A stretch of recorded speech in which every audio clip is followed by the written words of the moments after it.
नमस्कार, आप देख रहे हैं न्यूज़ 1 इंडिया। आपके साथ मैं हूं सुरभि तिवारी। तो खबरों की शुरुआत करेंगे बड़ी खबर के साथ। दिल्ली से ये बड़ी खबर सामने आ रही है। नांगलोई में किसानों का बवाल देखने को मिला। पुलिस ने आंसू गैस के गोले किसानों पर दागे हैं। तो वहीं दिल्ली के आईटीओ में प्रदर्शनकारियों का हंगामा लगातार जारी है।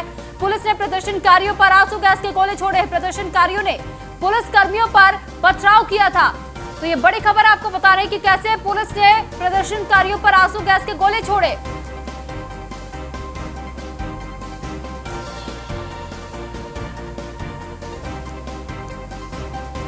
तो नांगलोई में किसानों का बवाल देखने को मिला। पुलिस ने आंसू गैस के गोले किसानों पर छोड़े हैं और ऐसे में पुलिस और किसानों के बीच झड़प लगातार बढ़ती चली जा रही है। दिल्ली के आईटीओ में प्रदर्शनकारियों का हंगामा अब भी जारी है और ऐसे में ये कहा जा रहा है कि जो पुलिस है, अब पुलिस प्रशासन की तरफ से जो कार्रवाई की जा रही है, जो कदम उठाए जा रहे हैं, उससे किसान कहीं ना कहीं बेहद नाराज नजर आ रहे हैं। क्योंकि लगातार किसानों का ये आरोप पुलिस पर कि पहले आंसू गैस के गोले छोड़े गए, उसके बाद उन्होंने गुस्से में आकर के पथराव करना शुरू किया। तो एक और वहीं पुलिस का यह कहना है कि किसानों की तरफ से पथराव किया गया, जिस वजह से लाठीचार्ज और आंसू गैस के गोले छोड़े गए किसानों पर। तो ये कदम किसानों की वजह से उठाया गया, पुलिस की तरफ से ऐसा कहना। और वहीं पुलिस पर आरोप किसानों की तरफ से लगाए जा रहे हैं। तो दिल्ली में अब नांगलोई में भी ये बवाल बढ़ता जा रहा है। आईटीओ पर भी हंगामा लगातार जारी है किसानों का।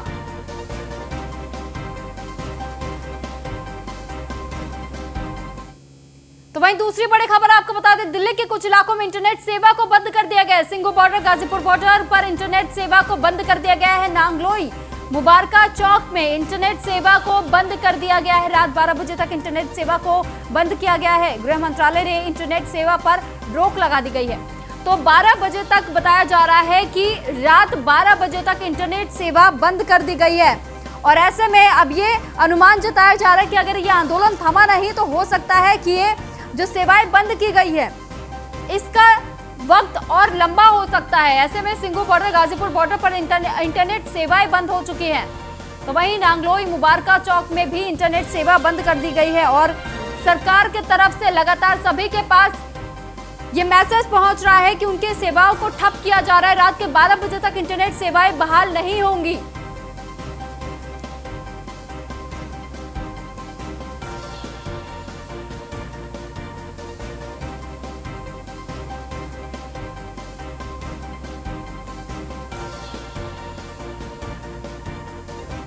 तो इस बीच पीयूष तिवारी हमारे साथ लाइव जुड़े हुए हैं। पीयूष, आपसे जानकारी चाहेंगे, इस वक्त वहां पर आंदोलन को लेकर के कैसा माहौल आप देख पा रहे हैं? देखिए कोमल, अभी भी किसान यहाँ पे डटे हुए हैं और जवान भी डटे हुए हैं। लगातार जवान अपील कर रहे हैं किसानों से, कथित किसानों से कि वो पीछे चले जाए। लेकिन आप पीछे देख सकते हैं कि वो यहाँ पे डटे हुए हैं और बार बार अपने मोटरसाइकिल पे झंडे बांध के यहाँ पे आते हैं और परेशान करने का काम करते हैं। देखिए कोमल, लगातार तमाम लोग यहाँ पे फंसे हुए हैं। पत्रकारों की बात करें तो एक जगह से दूसरे जगह नहीं जा पा रहे। कई मेट्रो स्टेशन बंद हो गए हैं। इसके चलते काफी परेशानियां हो रही है। जो किसान बात करता था कि जवान भी हमारे ही परिवार का हिस्सा है, आज वही कथित किसान जवानों पे पथराव है। इसकी जवाबदेही कौन देगा कोमल? बिल्कुल पीयूष, और अभी आपने भी ये जैसे बताया कि किसान और जो पुलिस बल वहां पर तैनात है, उन दोनों के बीच में ऐसी झड़प देखने को मिल रही है। तो क्या लगता है कि क्या पुलिस की तरफ से अब ये पूरा माहौल शांत करने का प्रयास किया जा रहा है या अभी दोनों आर पार की लड़ाई में ही नजर आ रहे हैं? देखिए कोमल, ये नहीं कह सकते कि माहौल शांत करने का प्रयास नहीं किया जा रहा। प्रशासन लगातार प्रयास कर रही है कि किसान अपने यहाँ प्रदर्शन कर रहे हैं वहां चले जाएं या अपने घर चले जाएं, लेकिन किसान मानने को तैयार नहीं। राकेश टिकैत बार बार कहते हैं कि हमारे लोग नहीं है, जो हमला किए वो हमारे लोग नहीं है। आखिर वो कौन लोग हैं? आप जिस किसान का समर्थन करते हैं वो किसान कथित आके जवानों पे हमारे हमला करता है, हमारे राष्ट्रीय पर्व के दिन पूरा माहौल बिगाड़ने की कोशिश करता है। जिस दिन पूरी दुनिया की नजर भारत पे होती है उस दिन आप ऐसा हिंसक प्रदर्शन करते हैं। जी, वहीं किसान नेताओं की तरफ से ये कहा जा रहा है कि जो लोग जो हंगामा कर रहे हैं वो किसान नहीं है। तो ऐसे में क्या कहा जाए कि आखिर ये किसान नहीं है तो कौन लोग हैं जो हंगामा कर रहे हैं? उन नेताओं से पूछना चाहिए कि कौन वो लोग हैं। आखिर जो पोस्टर लहराए गए थे, जिसपे देशद्रोह के आरोप लगे, उन आरोपियों के वो कौन लोग थे? जिन्होंने प्रधानमंत्री के खिलाफ नारे लगाए वो कौन लोग थे? हमने पूछा भी था उस वक्त कि आखिर आप प्रधानमंत्री के खिलाफ नारे क्यों लगा रहे हैं? तो उनका तर्क ही बदल गया कि हम चाहते हैं कि चुनाव में हार जाए। तो तमाम अलग अलग तर्क दिए जा रहे हैं और राजनीतिक रोटियां भी सीखने की कोशिश की जा रही है। कोमल, ठीक पीयूष, और क्या कुछ अभी अपडेट मिल पा रही है क्या, जो जिस तरीके से आईटीओ पर भी वो खबर हमने दिखाई अपने दर्शकों को, कैसे एक किसान की जान भी गई है, तो फायरिंग किसके तरफ से की गई थी, क्या इस बारे में कुछ अब तक पता चल पाया है? जी देखिए, अभी आधिकारिक पुष्टि नहीं हुई है। जैसे ही इसकी आधिकारिक पुष्टि होती है न्यूज़ 1 इंडिया सबसे पहले दिखाएगा, लेकिन तनावपूर्ण माहौल अभी भी यहाँ पे बना हुआ है। आप देखिए पीछे अभी किसान कुछ नजदीक तक आ गए हैं, जो बच्चे जैसे दिख रहे हैं वो किसान अभी देखिए पुलिस प्रशासन के एकदम नजदीक आ गए हैं और कुछ किसान जो है वो एकदम पीछे है। देखिए यहाँ पे जो कुछ किसानों की झुंड टोली है ये यहाँ पे आए हुए हैं और कुछ किसान पीछे है। तो बार बार किसान यहाँ पे आ रहे हैं, तो कहीं ना कहीं इनकी मंशा अभी भी ठीक नहीं लग रही है। कोमल जी ठीक, पीयूष आप हमारे साथ बने रहिएगा और कुछ अपडेट हम अपने दर्शकों को बता दें कि कैसे दिल्ली में जो बवाल है वो थमने का नाम नहीं ले रहा है और अब इस बवाल को लेकर के बैठक भी बुलाई गई है। तो गृह मंत्रालय की बड़ी बैठक चल रही है दिल्ली हिंसा पर। गृह मंत्रालय में ये बैठक अब भी जारी है। दिल्ली में सुरक्षा के हालात पर बैठक हो रही है, आला अधिकारियों की उच्च स्तरीय ये बैठक अब भी जारी है। बैठक में दिल्ली हिंसा को लेकर के चर्चा की जा रही है। तो ऐसे में तमाम वो दिग्गज लोग इस बैठक में शामिल बताए जा रहे हैं। गृह मंत्रालय में ये बैठक चल रही है और दिल्ली में जो हिंसा इस वक्त हुई है और ये जो आंदोलन किसानों का उग्र हुआ है उसको लेकर के बैठक चल रही है। ये बड़ी खबर हम आपको बता रहे हैं कि दिल्ली में सुरक्षा के हालात पर जायजा लिया जा रहा है। उच्च स्तरीय ये बैठक बुलाई गई है। ये बैठक अब भी जारी है। अभी तक कुछ पता नहीं चल पाया कि इस बैठक में क्या फैसला आ सकता है, क्या रणनीति सरकार की तरफ से अपनाई जा रही है। लेकिन जो दिल्ली में आज हिंसा देखने को मिली है गणतंत्र दिवस के अवसर पर, जब पूरे दुनिया की निगाहें भारत पर होती है, ऐसे में गणतंत्र दिवस के दिन चुना गया जब आज इस तरीके की अनहोनी हुई, इस तरीके की हिंसा की गई है। तो इसी को लेकर के अब गृह मंत्रालय में ये बैठक जारी है। तो ये बड़ी खबर आपको बता रहे हैं कि मंत्रालय में अब भी बैठक हो रही है। दिल्ली में सुरक्षा के हालात पर यह बैठक बुलाई गई है। तो ये कहा जा सकता है कि इमरजेंसी तौर पर यह बैठक बुलाई गई और उच्च अधिकारी इसमें बैठक में शामिल बताए जा रहे हैं। बैठक में दिल्ली हिंसा को लेकर के चर्चा हो रही है। तो आगे क्या कुछ सरकार की तरफ से रणनीति अपनाई जाएगी, किस तरीके से इस पूरे माहौल को शांत कराने का काम किया जाएगा, सबकी निगाहें इस बैठक पर टिकी हुई है। क्योंकि जो फैसला इस बैठक के बाद आएगा उसी पर ही अंदाजा लगा जा पाएगा, या फिर मतलब ऐसा हो सकता है कि जिस तरीके से बैठक अभी चल रही है, चर्चा का इंतजार कि कब ये चर्चा खत्म हो, कब वो फैसला सामने आए कि सुरक्षा को लेकर के जिस तरीके से अभी बैठक जारी है, फैसला और कैसे सामने आएगा। तो इस पर अधिक जानकारी के लिए पीयूष तिवारी लाइव हमारे साथ बने हुए हैं। पीयूष, आपसे जानकारी चाहेंगे कि जो बैठक अभी इस वक्त गृह मंत्रालय में चल रही है, क्या चर्चाएं हो रही है, क्या इसके बारे में अब तक कुछ अपडेट सामने आए हैं? देखिए सुरभि, निश्चित तौर पर जिस प्रकार से आज उपद्रव फैलाया गया कथित किसानों की ओर से, तो सरकार संज्ञान जरूर लेती और वही मीटिंग चल रही है। आप देखिए किसान किस तरीके से हल्ला कर रहे हैं और इनके तेवर देखिए यहाँ पे किस प्रकार से ये फोर्स को एक तरीके से और मीडिया कर्मियों को चेतावनी तरीके से दे रहे हैं। देखिए यहाँ पे तमाम जो किसान है, देखिए कथित किसान है, लगातार हम कह रहे हैं कि कथित किसान है, क्योंकि दिल्ली पुलिस या हमारे प्रशासन पे या सेना पे पथराव करने वाला किसान नहीं हो सकता। आप देखिए तमाम अभी हमें भी टारगेट किया जा रहा है, हम इसके पीछे चल रहे हैं और तमाम जो किसान है देखिए हमें लगातार टारगेट किया जा रहा है और दिखाया जा रहा है। तो हम नहीं चाहते किसी प्रकार से हमारे या हमारी वजह से पुलिस प्रशासन की कार्रवाई में दखल अंदाजी हो, इसलिए हम देखिए लगातार पुलिस प्रशासन और किसानों के बीच बातचीत चल रही है और किसान अभी भी उग रहे हैं, जो कथित किसान है वो अभी भी उग रहे हैं। सुरभि, ठीक है, लेकिन पीयूष अगर आप कह रहे हैं कि तमाम मीडिया हाउसेस के साथ भी ऐसा ही बर्ताव किया जा रहा है, क्यों उन्हें कवर नहीं करने दिया जा रहा? क्या शिकायत मीडिया से उन्हें हो गई है? देखिए मीडिया से कोई शिकायत नहीं है, यही मीडिया से शिकायत बार बार कई लोगों की होती है कि अगर आप पक्ष में खबरें दिखाते हैं लोगों की तो वो आपकी हितैषी मीडिया है, लेकिन अगर आप सच दिखाते हैं तो कहीं न कहीं वो जो आंदोलनकारी है वो आपके खिलाफ खड़े हो जाते हैं। वही हाल इस किसान आंदोलन में भी हो रहा है। सुरभि, लेकिन पीयूष सवाल तो यहाँ ये बन जाता है कि जब यहाँ पर पुलिस फोर्स तैनात है और उसके बाद से इस तरीके की अनहोनी हो जाती है कि आपातकालीन तौर पर ये बैठक बुलाई जानी पड़ेगी, तो ये किसान इस तरीके की हरकतें क्यों कर रहे हैं? क्योंकि इनके जो नेता है वो तो साफ ये मना कर दे रहे कि किसान हमारे है ही नहीं। देखिए सुरभि, जो प्रशासन है, जो पुलिस है, वो एक तरीके से माना था ये किसान है और हमारे घर परिवार के लोग हैं। पुलिस को नहीं पता था कि ऐसा हिंसक रूप ले लेगा प्रदर्शन और जो कथित किसान है वो पथराव करने लगेंगे हमारे सेना के जवानों पे और हमारे पुलिस प्रशासन पे। और जो रही बात मीटिंग की गृह मंत्रालय की, तो गृह मंत्रालय लगातार 61 दिन से इन प्रतिक्रियाओं को देख रहा है, किसान आंदोलन को देख रहा है। तो निश्चित तौर पे अब कार्रवाई करने की जो घड़ी है वो कहीं ना कहीं नजदीक आ रही है सुरभि। लेकिन अभी जो आईटीओ से भी हमने वो तस्वीरें दिखाई, लाल किले से भी तस्वीरें दिखाई कि किसान किस तरीके से उपद्रव कर रहे हैं, और आज के दिन को इस तरीके से किसानों ने जो चुना है, क्या इससे देश की छवि खराब नहीं हो रही है? क्या छवि बनकर जाएगी तमाम दुनिया के सामने? बिल्कुल सुरभि, आज पूरी दुनिया की नजर भारत पर होती है ये देखने के लिए, भारत के सूरवीरों का, रणबांकुरों का शौर्य देखने के लिए। लेकिन आज देखिए एक षड्यंत्र के तहत इस दिन को चुना गया और पुलिस प्रशासन को आश्वस्त रखा गया कि कहीं भी ऐसी हिंसा नहीं होगी। लेकिन एक जगह दिल्ली के अलग अलग इलाकों में ये हिंसा हुई, तो कहीं ना कहीं इस आंदोलन के बीच षड्यंत्र की भी बू आ रही है सुरभि। ठीक पीयूष, बहुत शुक्रिया आपका तमाम जानकारी हम तक पहुंचाने के लिए। तो लगातार वो तस्वीरें हम अपने दर्शकों को दिखा रहे कि किस तरीके से यहाँ पर दिल्ली में लगातार जो हिंसा है वो उग्र होता हुआ नजर आ रहा है। इस आंदोलन को उग्र रूप दिया जा रहा है।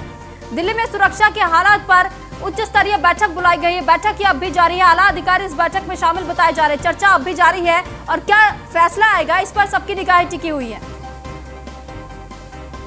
तो संयुक्त किसान मोर्चा ने जारी किया है बयान। संयुक्त किसान मोर्चा ने हिंसा की निंदा की है। हम खुद को उपद्रवियों से अलग करते हैं, हिंसा से आंदोलन को नुकसान पहुंचेगा। तो आंदोलन पर किसान संगठनों की तरफ से जो संयुक्त किसान मोर्चा है उनके तरफ से बयान जारी किया है और उन्होंने कहा है कि हम खुद को उपद्रवियों से अलग करते हैं, हिंसा के आंदोलन को नुकसान पहुंचेगा। तो हिंसा को ये कहा जा रहा है कि जिस तरीके से हिंसा भड़काई गई है तो वो कहीं ना कहीं आंदोलन पर नुकसान पहुंचाने का काम कर रहा है, जिस वजह से संयुक्त किसान मोर्चा की तरफ से कहा गया है कि वो खुद को उपद्रवियों से अलग कर रहे हैं। तो हिंसा से आंदोलन को नुकसान पहुंचेगा, ये कहना किसान मोर्चा का, संयुक्त किसान मोर्चा ने बयान जारी किया है।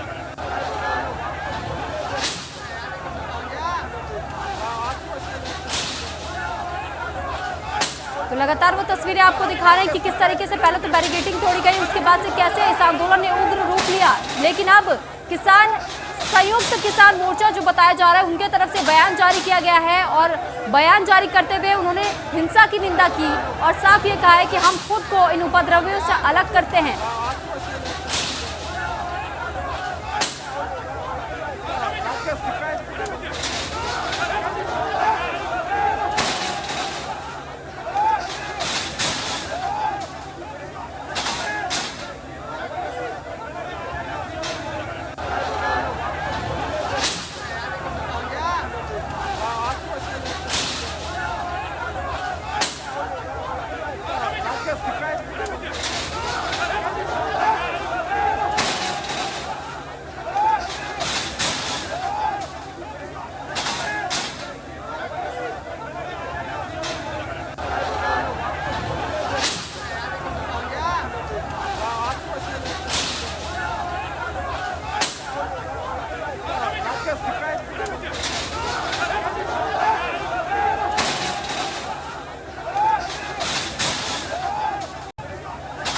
ये आंदोलन की तस्वीरें भी आपको दिखा रहे हैं और किस तरीके से संयुक्त किसान मोर्चा ने अपने आप को अलग बता दिया। ये बयान भी आपको उनका बता रहे हैं कि बयान जारी करके ये कहा गया है संयुक्त किसान मोर्चा की तरफ से कि वो हिंसा की निंदा करते हैं और इस हिंसा की वजह से इस आंदोलन को नुकसान पहुंचेगा। तो हम खुद को उपद्रवियों से अलग करते हैं।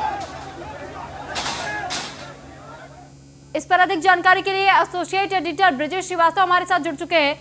ब्रिजेश, आपसे जानकारी चाहेंगे, जिस दौरान अब ये संयुक्त किसान मोर्चा की तरफ से बयान आया है, हिंसा की निंदा की गई है, क्या लगता है कि क्या ये केवल राजनीति मात्र की जा रही है? देखिए, सबसे बड़ी बात यह है कि जिस तरीके से पूरी हिंसा हुई, सिंधु बॉर्डर पे हो, यूपी गेट से जब किसान निकले तो आईटीओ में हो, हर जगह पर कहीं ना कहीं बवाल हुआ और उस बवाल को लेकर के जिस तरीके से अब किसान मोर्चा ने उसकी निंदा की है कि ये जो हिंसा हुई है ये नहीं होनी चाहिए थी, ये आंदोलन को डिरेल करने की साजिश है। लेकिन सवाल ये है कि आखिर आप अगर किसान मोर्चा किसानों की नुमाइंदगी कर रहा है, किसानों की अगुवाई कर रहा है, तो उसका दायित्व था कि उनको रेगुलेट करता। अगर ऐसा नहीं कर पाए तो ये आपकी नाकामी है।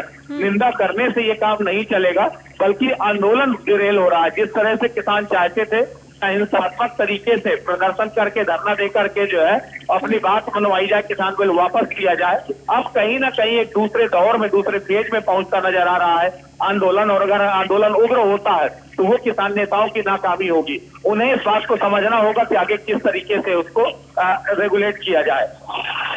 जी ब्रजेश, मंथन भी गृह मंत्रालय में जारी है, तो क्या सरकार के तरफ से क्या अब ऐसा लग रहा है कि कोई कड़ा एक्शन लिया जाएगा, या फिर वाकई अब लग रहा है कि किसानों की बात ही सुननी पड़ेगी मजबूरन सरकार को?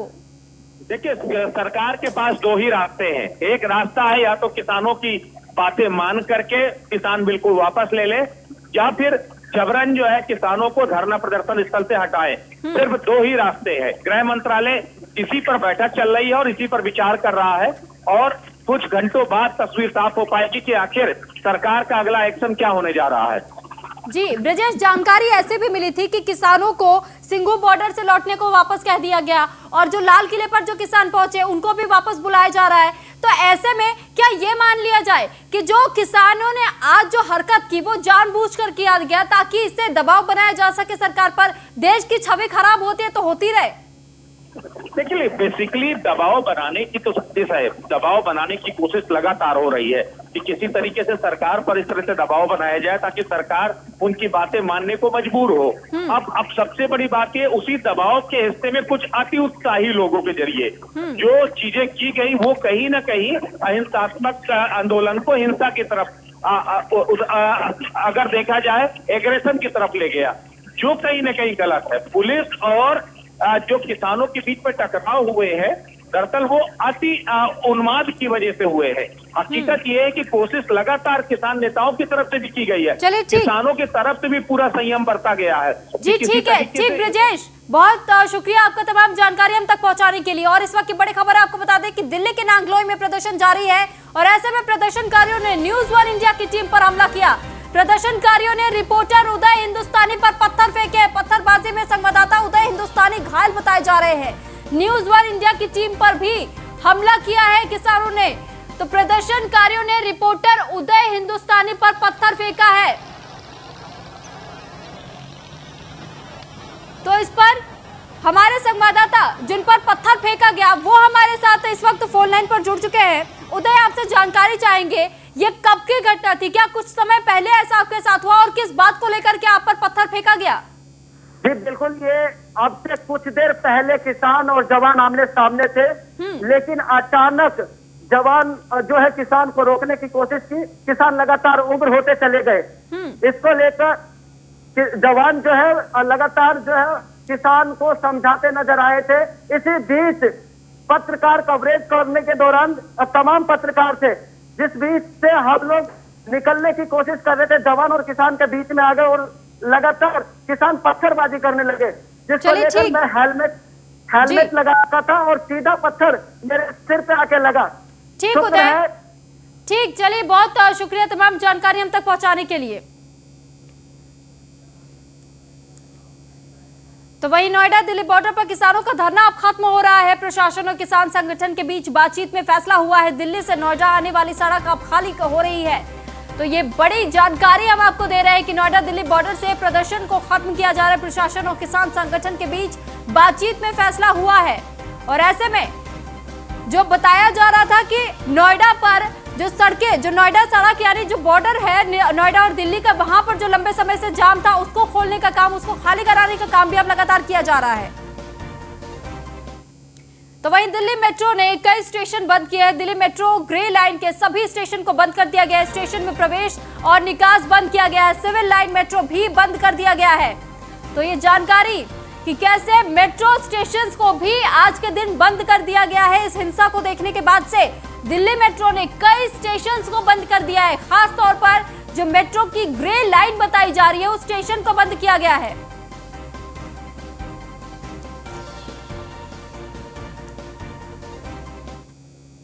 तो तो वहीं भारतीय जनता पार्टी के वरिष्ठ नेता और पूर्व विधायक प्रशांत चौधरी ने गणतंत्र दिवस के मौके पर ध्वजारोहण किया है। पूर्व विधायक प्रशांत चौधरी के साथ उनके भाई विवेक भाटी ने भी देशवासियों को गणतंत्र दिवस की शुभकामनाएं दी हैं।